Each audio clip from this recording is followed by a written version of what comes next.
কর্মসূচি ছিল সেগুলো তারা বাহির এটা একটা কর্মসূচি শহীদদের স্মরণে যারা আসলে প্রকৃতপক্ষে দেশকে ত্যাগ স্বীকার করেছে দেশের জন্য তাদের সামনে আজকের এই কর্মসূচি তারা যেন আমাদের অনুপ্রেরণা হয়ে থাকে কারণ আমাদের শহীদদের যাতে যথাযথ সম্মান দেওয়া হয় রাষ্ট্রীয়ভাবে তাদের সম্মান দেওয়া হয় এবং ভবিষ্যতে তাদের এই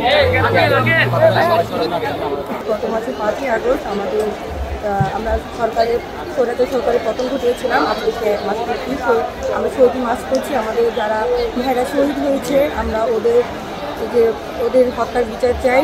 আমাদের ভাইরা কবরে খুনি কেন বাইরে আমরা সেই জন্য সবাই আজকে শহীদ মার্চ করছি তাদের জন্য। তারা আজকে রক্ত দিয়েছে বলে আমরা স্বৈরাচারের পতন ঘটিতে পেরেছি। তো আমরা এখন খুনির বিচার চাই।